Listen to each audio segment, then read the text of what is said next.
Hi, and welcome to Auditing Your Social Media with Danielle Foley. Thank you so much for joining us. Did you know that social media is part of the PR mix, or at least we like to consider that it is? It's a critical part of customer acquisition and communication today. So that's why I think it's very important to factor in your social media when developing your strategic PR plan. As it relates to earned versus paid relationships, as you know, there's influencer marketing, there's content creation, there's customer education. So all those things kind of play into what we're doing with social media, marketing, and public relations. Often the content comes from your social media posts, and it can also be leveraged for PR. So PR pitches, things like that, stories. So today I'm speaking with Danielle Foley, principal of Foley Marketing Advisors. She has more than 20 years of experience developing and implementing a wide range of successful marketing, public relations, and social media strategies. Welcome, Danielle, and thank you so much for joining me today. Thank you. Thanks for having me. I'm looking forward to going through this with you. Yes, I'm very excited because I think it's very important for us to be sharing this side of the topic as well. And how important it is for especially startups to be building their social presence. It's almost like, building your Google SEO. I think it's kind of the same thing almost. And how important it is for them to build their communication strategies, what channels they should be going to, where they should be reaching their target audience. So this is going to be a really helpful and useful conversation for many of our startups. So thank you again. Absolutely. Yeah. So I'm just going to jump into the questions because I have a lot of them here, and hopefully we can do that. So first things first, I think it's very important to talk about that not every channel is right for every brand. And I've seen people make this mistake. And one of the credos that I know that some people tell me is that, go with what sounds and feels good to you. Do the channel that feels good to you and for your audience. But how do you select which social media as a company, as a business? How do you select which social media channels that are right for you? Sure. Yeah. Well, you definitely have to do a little bit of research. The first thing you're going to need to know is who is your target audience. So you need to kind of define that and determine, are you targeting consumers or businesses? Mm-hmm. And then, of course, there's a few things you need to know about each of the major social channels. So I'm just going to tell you a little bit about a few of the big ones. So the majority of active users on Facebook are female between the ages of 25 and 65. And Facebook primarily is best if you're targeting consumers, because that's really where they are. For Instagram, it's almost split down the middle between male and female users, and the majority of folks there tend to skew younger than Facebook, around 13, as low as 13, up to around 40 years old. Again, that we're talking about the majority. So Instagram's best if your targets are consumers mostly, but you can probably reach small business owners as well, because they're going to be the ones who are most likely managing their own account. So you can reach them that way. Twitter has slightly more male users ranging in age from 30 to 65. And the kind of posts that go on at Twitter are usually news, information, or commentary versus focusing on heavy visuals like Facebook and Instagram.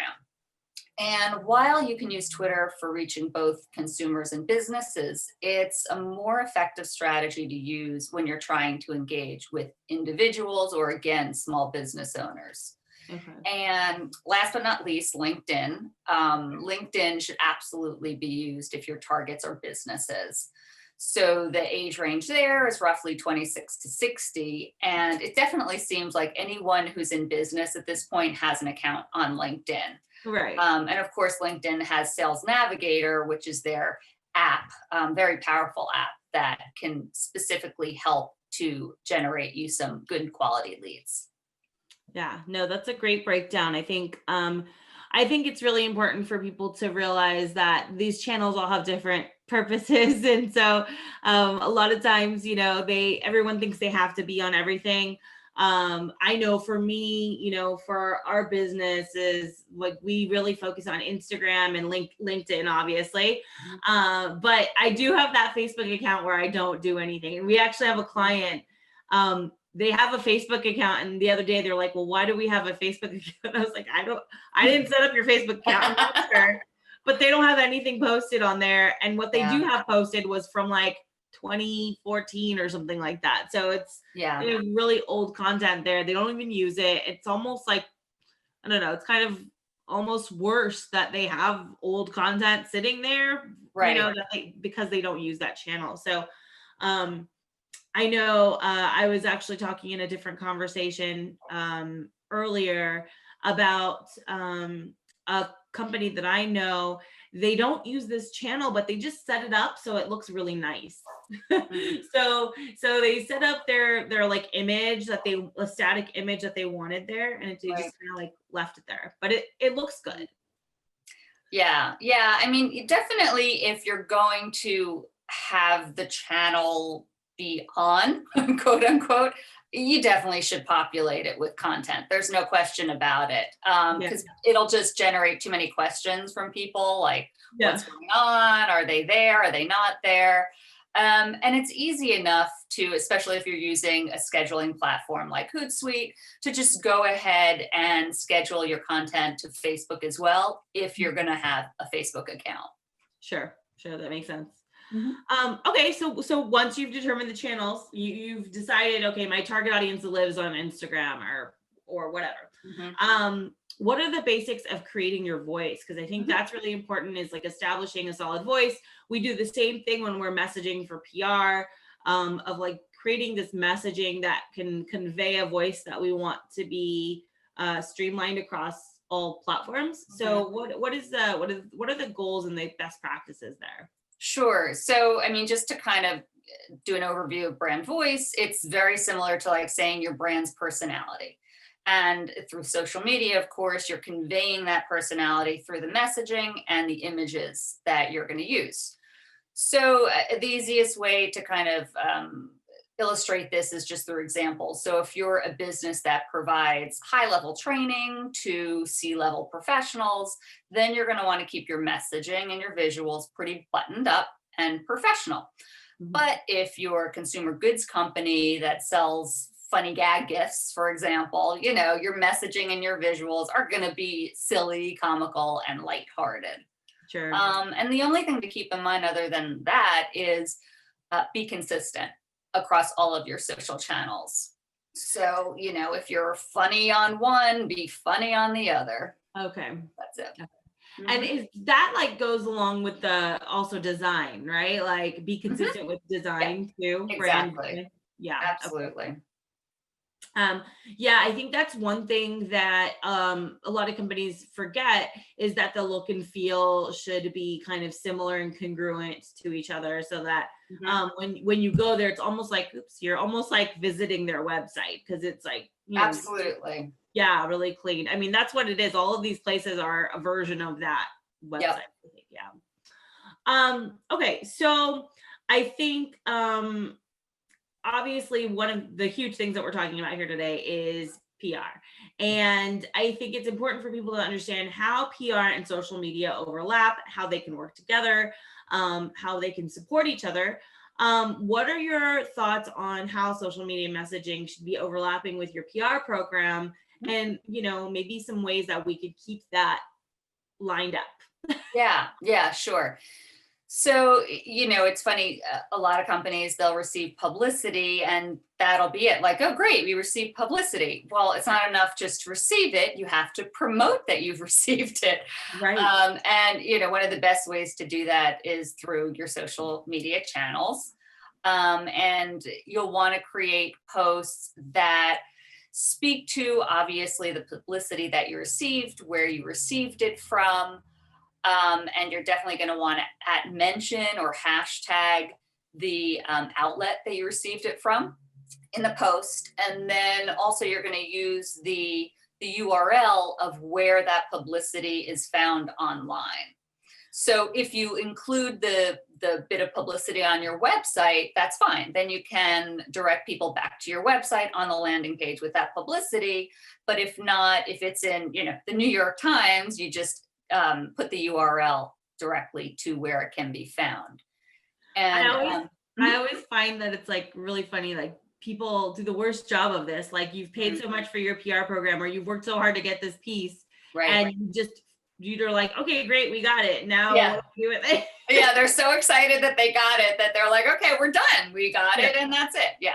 Yeah. No, you definitely have to promote that. And it's also, in terms of social media, it's a great opportunity to grow your followers on your social channels by doing this. And it even offers a great opportunity if you want to advertise. So, you're not going to advertise everything on social media, but you definitely want to advertise something like publicity that you got. Sure. And so that will attract new followers because they're like, oh my God, these people got great publicity. They must be super important. Let me follow them. Yeah. Yeah. Well, that's a great point. Using it for advertising is great. Also, like maybe even like newsletters, right? To include it in maybe your newsletter and say, hey, we just won this award, or Absolutely. hey, did you see us in Wired? For some of these people, this audience. Absolutely. Yeah, just blast it out everywhere.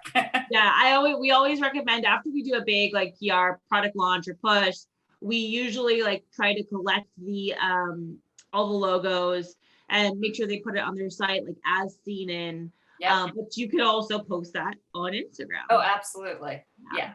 I think that's a really important thought process. Also, obviously sharing on Twitter, because from a PR media relations perspective, it also shows a little bit of like the respect that you have for the people that are writing for you or about you.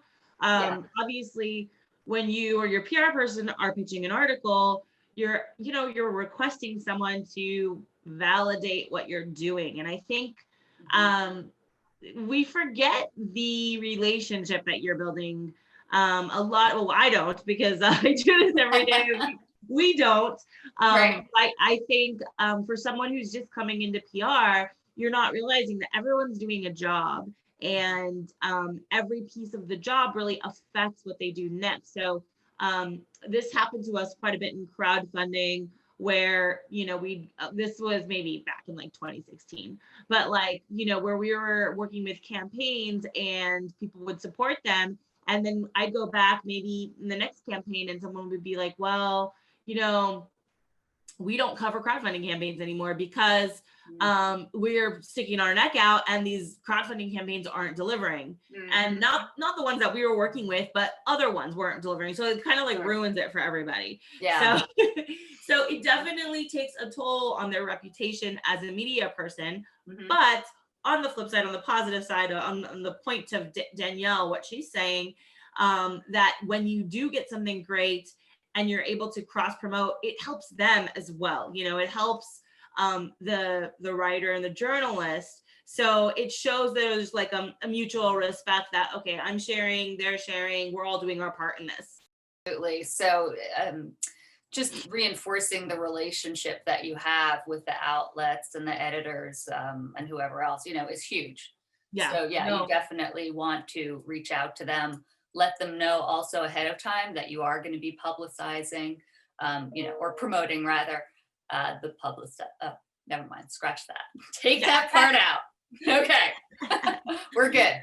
Okay. Well, okay. So what are some of the basics, best practices? So we've talked about a lot of them, I think, right now, but what are the basics?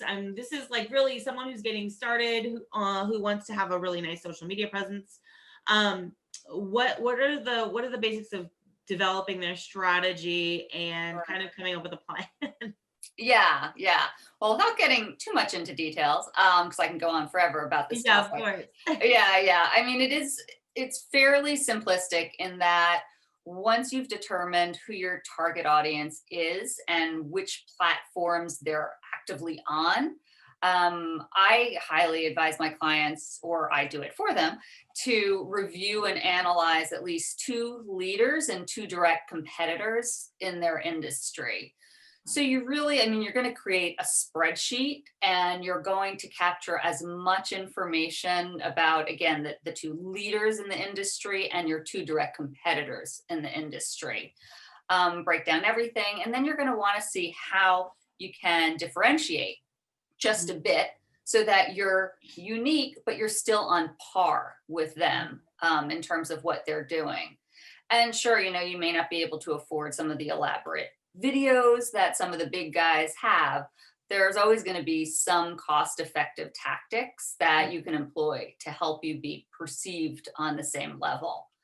And, you know, when you're looking at your direct competition and what they're doing on social media, that's when it's really important to make sure that whatever you're doing is better than what they're doing. So that's kind of translated in terms of posting more frequently than them or engaging more with your followers, advertising, and then in general, just having better post visuals or adding more video content to your post, things like that. Well, I'm going to ask you a quick offbeat question. So hopefully I don't throw you off, but what about, you were mentioning frequency a little bit. And I don't think I had this question in here, but I think it's a good question that everyone kind of has. Like, how often should people be posting? Yeah. So, I mean, there's some like basic numbers, but then that's also when I say, look to see what your competitors are doing. Right. Okay. You know, so if they're posting 3 times a week, then shoot for 4 times a week, you know, or at least 3 times a week. So if your competitor is only posting once a week, then you might be okay with 2. That's fine. So that's why that's important. I recommend if somebody's just starting out, 2 to 3 as a minimum. Yeah, 2 to 3 times a week. Is it better to post more? So let's say I'm like, oh, I want to go all the way. Should I be posting every day? Is that no, definitely not. Only if you have really engaging, interesting content to post. Okay. So you don't want to post just anything. I mean, because you'll irritate people, quite honestly. You know, you'll come up in their feed constantly and they'll be like, what is this garbage? And they may unfollow you. Okay. So it's super important to have quality content that's well thought out, that's you've strategized over and developed a calendar in advance for. Another off the mark question. But like, you know, I was thinking about this as you were saying this. You're talking about a calendar, and I know some people who will just schedule a week or 2 weeks, and I know some people who will schedule a month. Is there like a best practice of like how far you should be scheduling out so that you could stay relevant? Yeah, I mean, I usually try to tell clients 2 weeks, 2 weeks out. There is some content, like if you go past the 2 weeks, it's fine. If you have what's considered evergreen content, particular landing pages on your website that you happen to be promoting on a routine kind of basis, you know, that you can stagger out as far as you want, quite honestly. But if you're posting more about timely news events, or of course, you know, if you have a webinar or something like that, then it has to be within that 2-week window, really. Okay, that totally makes sense. Yeah. Okay, so I mean, feel like we're getting a lot down to the crux of it. So I love this. What is the best way? So you were talking about differentiating your brand from your competitors. What is the best way to do that? And what types of content? I feel like one of the things that I see quite a bit, I mean, there's so much, especially I always think about Instagram first, but there's like stories, there's videos, there's podcasts, there's images, there's all this stuff. Like, what kinds of content should I be promoting? Let's say I'm like I guess I'm going to throw something out there. Let's say I'm like a drone company, and I make consumer drones, and I want people to buy them for Christmas or whatever the case is. Like, you know, what is the most kind of effective way for me to be posting content? What types, like formats, should I be? Sure. Yeah. Well, I mean, video is definitely king. So wherever possible, I mean, all the social platforms, their algorithms love video. Okay. So the more that you can do that, the better. And then stories. So stories are definitely key now to incorporate, um, possibly once or twice a week, if at all possible. Yeah, Um, I kind of thought of stories before as like something very temporary, but I'm hearing like there's more searchability in stories. People are watching them a little bit more because they're like kind of watching it like the way they would watch TV. Yeah, absolutely. And kind of what's been going on with something like Instagram stories is that people are looking to their stories first. So they're Okay. looking to see what's new and fresh. Like there's almost a psychology behind it, right? Like FOMO, if you will. So, oh my God, this is the new thing in the stories. What's going on? I have to know what's happening. So Yeah. there's that kind of psychology behind the stories.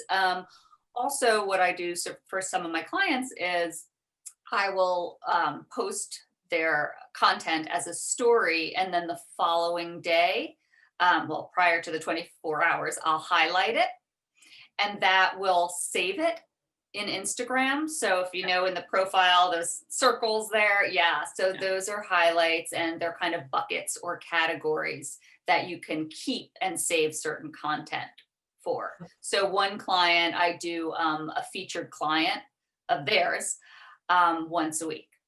So I have a highlight reel that's called featured clients. And so each week after it's in the story, I will move it there where it will live on forever. Okay. Yeah. Wow. Yeah. There's just so many little Mhm. nuances to this. Yeah. Yeah, definitely. So video is basically what you're saying is video is king. Yeah. Um, and then stories is good. Mhm. Anything else that like any kind of like little tricks maybe that should be known in this Yeah. part in this Yeah, sure. part? So, I mean, I went over the fact that the post should either inform, educate, or entertain. Those are kind of the three guidelines to follow. Okay. And there's a general rule of thumb for posting content. And it's basically for every 10 posts, 8 of them should be those three: inform, educate, or entertain. And then only 2 should be promotional in Okay. nature. So that's something super important to keep in mind. Again, you don't want to turn anybody off. You want to keep your followers engaged, and you want to be perceived as kind of a thought leader in your industry or whatever it is that you're promoting. So that's kind of why you do that. And then, in terms of posting consistently, you always want to make sure that for your visuals, wherever possible, post or have your logo layered on top of the visual, either upper right, left, or lower left, right. You want to maintain a consistent color palette throughout social media. Again, we're talking the visuals. Your bio across all your channels should be the same, identical.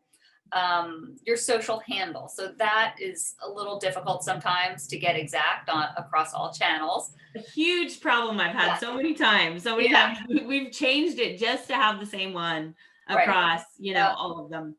Right. Yeah. I mean, it's tricky, but you should try to make it as similar as you can. Yeah. And then obviously we went over brand voice, how that important that is to keep that consistent as well. Yeah. Yeah, and then just in terms of differentiating yourself is super important within the content of your posts. So it's, keeping an eye on your competitors and seeing what kind of stuff are they posting, and making sure if they're getting a lot of engagement, you're understanding why they're getting that engagement, and you're able to somewhat emulate that in your own posts. Yeah. I mean, how often do you recommend like kind of checking in with your strategy? Having to what? Checking in with your strategy? Because, I feel like sometimes people just want to like set it up and go and like just go on autopilot. And I feel like with Yeah, social media, you really can't do that because things change so everything often. changes. Sure. Yeah. So, I mean, is there a good, like, is it quarterly? Is it monthly? I mean, I feel like Yeah, monthly, no, I mean, I monthly would is a say lot. quarterly. Yeah. Yeah, I Yeah. would say quarterly is best case scenario. I think that's kind of hard for a lot of people, but that's ideal. Yeah. If not quarterly, twice a year. Okay. Yeah. Yeah. Okay, so we're doing all the social media work. Obviously, this is really just touching on the surface of it, but how should we be measuring social media? And based on the kind of brands you are. So this is like, I guess, two different questions. It's like a B2C brand might measure social media one way, and a B2B might measure social media another way. But overall, what are the measurements I should be looking at that are going to move the needle for me? Yeah. So, I mean, even it's not necessarily which industry or which targets you're going for. It's really what are your goals for your social media strategy. Okay. So that's kind of all part of it. That's the bigger picture. And there's in general, you can on a quarterly basis, again, hopefully you're monitoring, evaluating, and adjusting your social media efforts. Um, and you can do that by looking at each of the social channels metrics. You'll be able to see that. Or if you're using a scheduling platform like Hootsuite, you can use their analytics tool, which is super easy. But in general, there's 5 important metrics that you should be measuring. And again, you want to make sure you're getting the best ROI for your social media program, and that you're on track to reaching whatever goals you set out for. So the first metric is brand awareness. And that can be seen through the number of mentions, shares, links, and impressions that you get. And all that you're able to see pretty clearly. The second is your audience growth rate. So that's just the speed at which your brand's following increases. Then there's What's a good growth rate?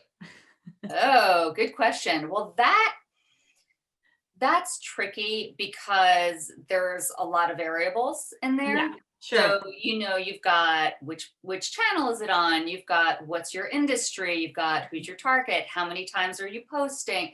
So it's tough, and I'm not going to put a number on it. Happy to do a little investigating for anybody who wants to know. But yeah, because it's really all over the place. Okay. So Okay. yeah. So social share of voice. That's the fourth metrics. And that is how many people are mentioning your brand on social media compared to your competitors. Okay. Yeah. And there are actually apps that you can get that measure that for you, not just on social media, but online. And you're probably familiar with that for PR. So, yeah, some of them I think cross over, some of them don't. Yeah. Yeah. Different. Yep. And the last metric, but probably most important, is the conversion rate. So this is where visitors who, after clicking on a link in your post, take action on a page. So like subscribe to your newsletter, download a piece of content, register for a webinar, whatever. You have to have, I forget what it's called, but something on your website that enables you to track that conversion rate. Okay. That's super important. Okay. Oh, like a pixel. There you go. Yeah. Okay. Right. We're here to support each other. You had mentioned, and I'm gonna I promise I'm gonna make this one of the last questions I have. But you had mentioned tools, and I think you'd mentioned Hootsuite a couple of times. So for the people who don't know what these like scheduling tools are, can you just give a quick, and I can fill in here like on maybe some, because we definitely use some as well, on some of the like basic tools that you could find to help you schedule and post, and then maybe even measure some of the stuff. Yeah. So Hootsuite is the one that's super popular. They have a free version, which I think allows you to connect 3 social channels. Okay. Which is great. It's a little bit limited, but for the most part, you can do the basics, and that's great. And within that, you can do analytics as well. There is another one, Agora Pulse, which I actually use for a different client. And it works the same way as Hootsuite. So it's they're both really great platforms for scheduling. You can engage, so you connect all of your social channels there. And again, you can engage directly through their platform, which is key. You can create lists within the platforms. Okay. So, you can break down the niches that you're targeting, your competitors, you can see that and what's going on their feeds. And it's a super important tool. It's kind of all encompassing for social media. Yeah, I remember, I think I was using Hootsuite a while ago. This is a long time ago, but that's what we would do. We would have our channel up, and then we would have maybe one or two of our top competitors next to it so that we could just see what's popping up on each one of them. And it just helped us kind of gauge what we should be talking about when, or maybe we missed something and we should jump on the bandwagon or something like that. But yeah, definitely. it's nice to see them next to each other, and you don't have to be the owner. I think for Hootsuite, you're not able to post on their account, but you can monitor what's being said. Absolutely. Right? Yeah. Right. And then also we've used Buffer quite a bit, and then for Instagram, because that's tricky, and I think you can post now. Can you post on Instagram from Hootsuite? You can. Yeah, just not stories.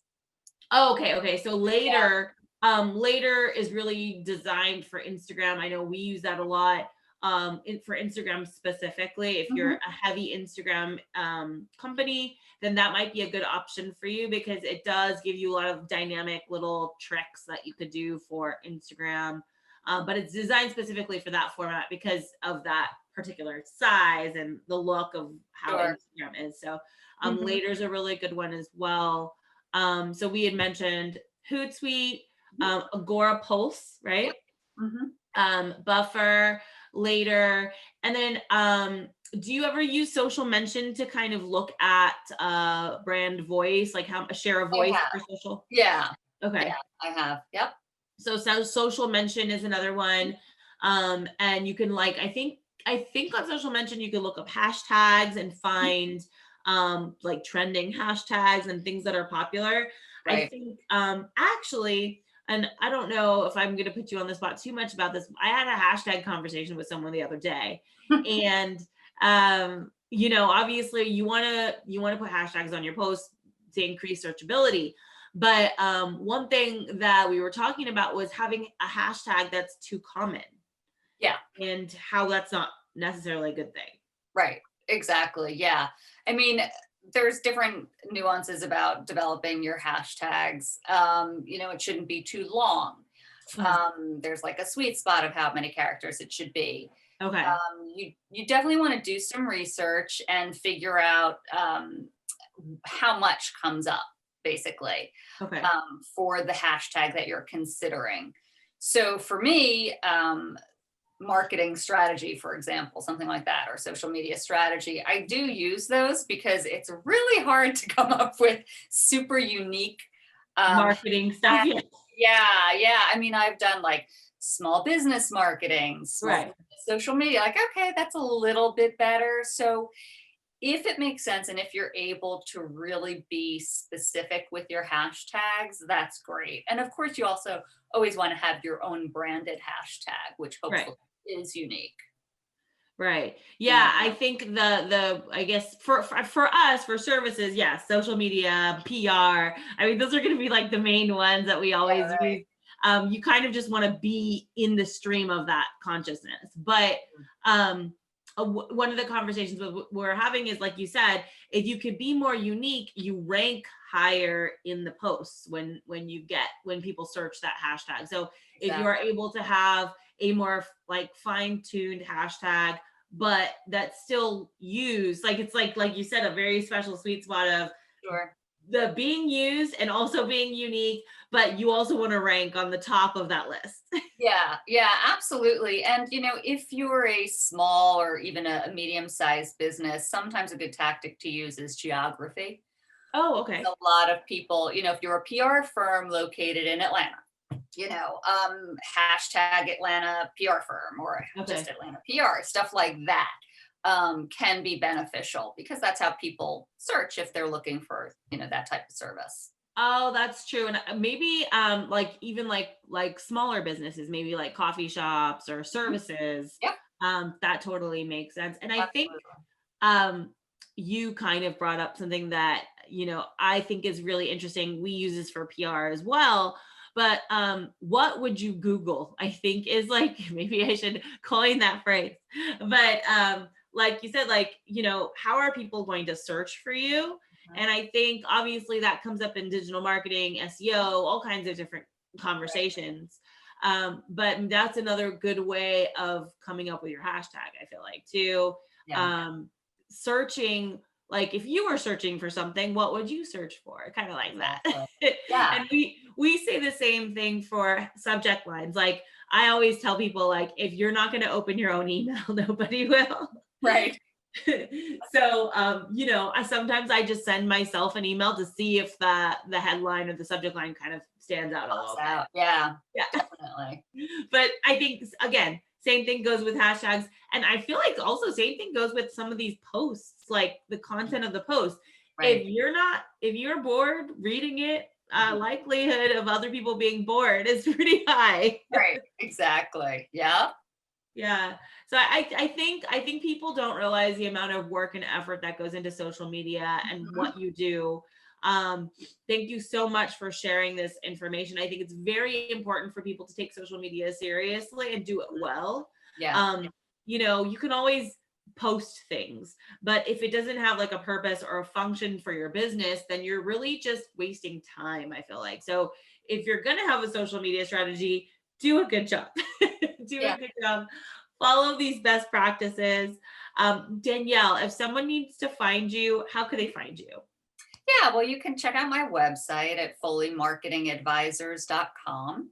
You can certainly send me an email at dfoley@foleymarketingadvisors.com. It's a little long, sorry, but yeah. Yeah. Easy to remember. And then also we'll have that note somewhere in these like notes for this panel. And we'll send along your information, Danielle, to everyone so that maybe they could follow you. Are you on Twitter? I am. Yep. I mean, the best I do all the social media channels for the most part. Of course. So yeah, you can always reach me that way as well. Okay, cool. Yeah. So thank you guys for watching this panel. I hope you got a lot of information. I know it's just a starting point, but social media conversations can go on forever. So I want to make sure that you guys get to the other panels. And then we'll also have a downloadable worksheet here on some of the tools that we talked about, going through just some of the tools that you might want to use or have access to. So take a look at the downloadable. So you have access to that and you can kind of compare and contrast what different tools are and what you might want to use for yourself. I highly recommend a scheduling tool because while it seems you're like, oh, I'm just going to pop into Instagram is like the most dangerous rabbit hole. I feel like you go in there to post one thing and then you're there for like 30 minutes. So a scheduling tool is always nice to have. Thank you again, Danielle. This has been awesome, very informative. And I'm looking forward to seeing everybody in the next panel. Thank you so much.